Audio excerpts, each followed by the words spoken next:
वर्तमान SHG member मानक संख्या को नहीं मिलिबो दरमा आसिला सीआरपीसीएम को दरमारे बड़ परिवर्तन। हाँ दर्शक बंधु थंबनेल आपण जहाँ देखी वीडियोटी को क्लिक करछंती सेही उपरे डिस्कशन करबा। तो चलंतु वीडियोटी को स्टार्ट करबा। वर्तमान सीआरपीसीएम को दरमारे बड़ परिवर्तन करा जायछि। एणिकी एसएचजी मेंबर मानक संख्या को आखि आगे रखी दरमा दिज्व। आंचलिक मंचरे सामिल थिबा स्वयं सहायक गोष्ठीर संख्या को नहीं वर्तमान सही आंचलिक मंचरे कार्यरत कम्युनिटी सपोर्ट स्टाफ मानक पारिश्रमिक निर्भर करुछि। मिशन शक्ति विभाग तरफ आसीथिबा चिठी अनुसार वर्तमान प्रत्यक्ष स्वयं सहायक गोष्ठीर साप्ताहिक बैठक कराजिवो।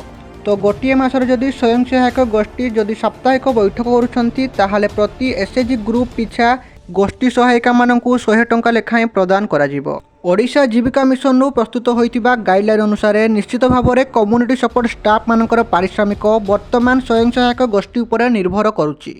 जदि स्वयं सहायक गोष्ठीर संख्या अधिक ताहाले सेठारे कार्यरत कम्युनिटी सपोर्ट स्टाफ माने पारिश्रमिक अधिक पाइबे एवं जदि स्वयं सहायक गोष्ठीर संख्या कम ताहाले कम्युनिटी सपोर्ट स्टाफ माने सेठारे पारिश्रमिक कम पाइबे। किंतु पूर्वरु आंचलिक मंचरे कार्यरत कम्युनिटी सपोर्ट स्टाफ मानक पारिश्रमिक कौनसी एसएचजी उपरे निर्भर करुनथिला। सेमानक पई एक फिक्स अमाउंट स्थिर करा जायतिला। किंतु वर्तमान 2025-26 आर्थिक वर्ष ठारू सेमानकर स्वयं सहायक गोष्ठी उपरे सेमानकर पारिश्रमिक निर्भर करुछि। तो फ्रेंड्स जदि आपण मानकु आम इनफॉरमेशन टी भल लागि थाए ताहाले वीडियो को लाइक करबा सहित चैनल को सब्सक्राइब करिया पई भूलिबे नहीं।